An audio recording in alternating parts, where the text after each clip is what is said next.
কাউকে বেরোতে দিবি না।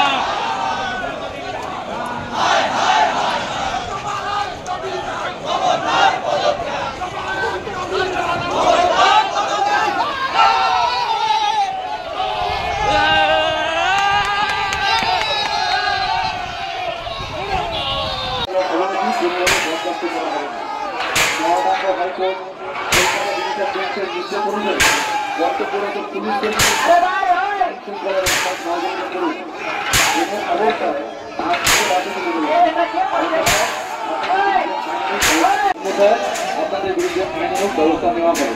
ধন্যবাদ। আপনাদের জানানো হচ্ছে যে মহামান্য কলকাতা হাইকোর্টের ডিভিশন বেঞ্চে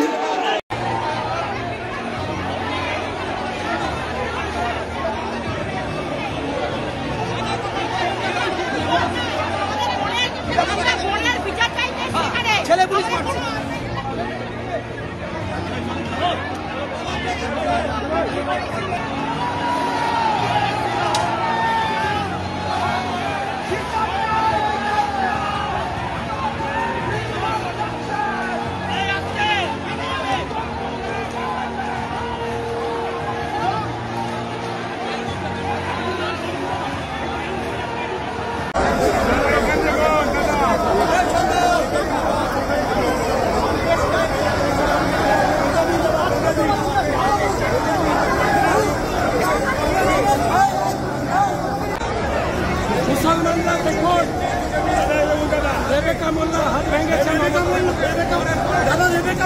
রেবেকা মোল্লা মুসলমানরা দেখুন, ভোট দিতে পারবে না। দেখুন হাত ভেঙেছে।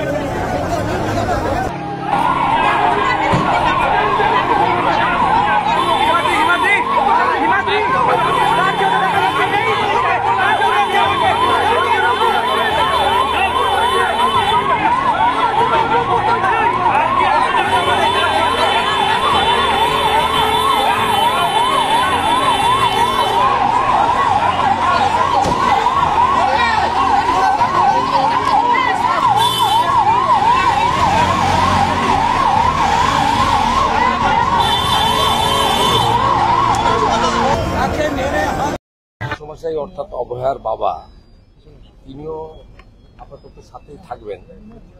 উনিও অল্প বিস্তর আমাদের মতো লাঠি খেয়েছেন, কিন্তু মা শাখাপলা তো ভেঙেইছে, ইঞ্জুরি খুব সিরিয়াস, ভালো ইঞ্জুরি করেছেন। স্ক্যান হয়েছে, এমআরআইও করতে হবে এবং অলরেডি মানে প্রাইমারি যা করা, চ্যানেল করা, স্যালাইন দেওয়া, সিটি স্ক্যান করা, লোয়ার অ্যাবডোমেনকে আল্ট্রাসোনোগ্রাফি করা, ফুল ফেজে ডাক্তাররা খুব টেক কেয়ার করে করছেন। সকলেরই একটা ইমোশন অভয়ার বাবা মা বা অভয়ার পরিবারের প্রতি আছে। একটা অরাজনৈতিক আন্দোলন, সেখানে কি এমন ঘটনা ঘটলো, লাঠিচার্জ হলো? এক্ষুনি কি বলবে, অ্যাডমিশন নিল মানে she is not okay, she is serious. তবে জ্ঞান আছে, কথা বলার চেষ্টা করছিলেন, আমি বলিনি। দুটো চোখ থেকে অঝরে জল পড়ছে, সেটা হয়তো মেয়ের বিচার চাইতে গিয়ে মার খাওয়ার জন্য হতে পারে। পেনও আছে, আমার সামনেই ডাক্তারবাবুরা কিছু চেক আপ করছিলেন, দেখলাম উনি মানে ডিসকমফোর্ট ফিল করছেন। মেয়ের জন্য এতদিন আন্দোলন হচ্ছিল, মেয়ের জন্য। অভয়ের মাকে আজকে এইভাবে মার খেতে হলো, মাথা ফুলে গেল, এতটা চোট পেলেন তিনি। এটা কি চললো? এটা কিন্তু পুলিশের একটা মারাত্মক। আসল কথা, বিনীত গোয়েলকে বাঁচাতে চায় মনোজ বার্মা। আমি ওখানে বলেছি, বরাহানন্দন বলেছি, আরো খারাপ কিছু যদি ভাষা থাকে অভিধানে, এটা মনোজ বার্মাদের ক্ষেত্রে, মমতা পুলিশের ক্ষেত্রে অ্যাপ্রোপ্রিয়েট। আরো যদি কিছু ভাষা থাকে, আমি আপনাকে বলছি, এরা এই দুটো উইটনেসকে খতম করতে চেয়েছিল যাতে এই কেসটা ক্লোজ হয়ে যায়। কারণ ওরা খুব ভীত, আতঙ্কিত। অভিজিৎ সরকারের কেসে পরেশ পাল, স্বপন সমাদ্দারের পরিণতি দেখে, নারকেলডাঙ্গার ওসি জেলে যাওয়া দেখে ওরা ভাবছেন এর বাবা মা যেভাবে লেগে আছে, কোর্টে যেভাবে লড়াই করছে, 18 আগস্ট আবার ডেট আছে যেটা সুপ্রিম কোর্ট থেকে ফিরিয়ে দিয়েছে কেস, এরা দুজন তো নাছড় বাঁধা। অতএব এ তো বিনীত গোয়েল সন্দীপ ঘোষ যাবে, আর বিনীত গোয়েল সন্দীপ ঘোষের মোবাইল ফোন যদি ঠিকঠাক তদন্ত হয়, মমতা ঝাড়গ্রাম থেকে বসে কি করেছে, 14ই আগস্ট আরজিকর অতীন ঘোষকে দিয়ে ভাঙিয়েছে, সেটাও প্রমাণিত হবে, মমতাও জড়াবে। তাই আজকে মমতা পুলিশকে মনোজ বার্মার নেতৃত্বে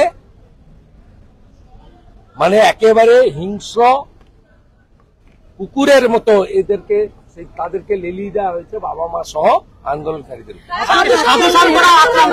আজকে সুরেন্দ্র দাস আজকে সাধু এমন পরিস্থিতি হলো যে লাঠিচার্জ হলো, সাধু সন্তরাও আক্রান্ত হলেন, অরাজনৈতিক আন্দোলন ছিল, বাবা কে মায়ের করেছে কাছে- তাকে বলুন, আমি লাঠিচার্জ করেছি নাকি, না লাঠি খেয়েছি। পুলিশের ব্যবস্থা ছিল, আমরা দেখুন এর আগে যত নবান্ন অভিযান হয়েছে অনেকেই সেটিং করে করেন, আমরা তো পুলিশের সঙ্গে কথা বলিনি।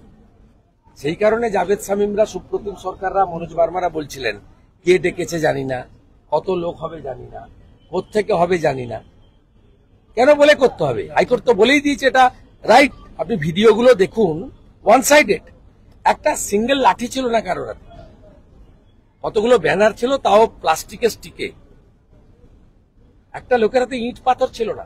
আর ওরা ইলেকট্রিক শক লাঠি, স্টিলের লাঠি, বেত, আপনার টিয়ার গ্যাস, রাবার বুলেট, সমস্ত ভাবে সজ্জিত হয়ে হাজারে হাজারে রাজীব কুমারের বাহিনী আর মনোজ বর্মার বাহিনীকে একেবারে ঘিয়ে ভাজা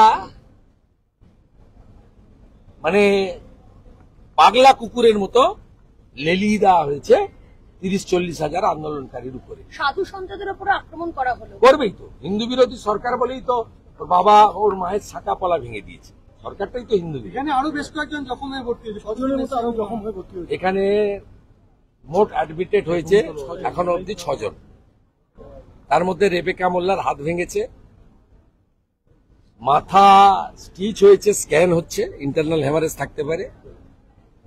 কাঁচড়াপাড়ার একটি প্রতিবাদী ছেলের, বাঁকুড়ার একটা ছেলের গাল কেটেছে, কান কেটেছে, হাত কেটেছে। এর বাইরেও আরো 15-16 জনকে কাউন্সিলর সজল ঘোষের নার্সিংহোমে এবং রেলের হসপিটালে করা হয়েছে। আমরা সিদ্ধান্তই নিয়েছিলাম কোন ইনজোর্ডকে মমতার হসপিটালে পাঠাবো না, যেখানে অভয়া বোন সেফ নয় সেখানে কোনো লোক সেফ নয় বলে আমরা মনে করি।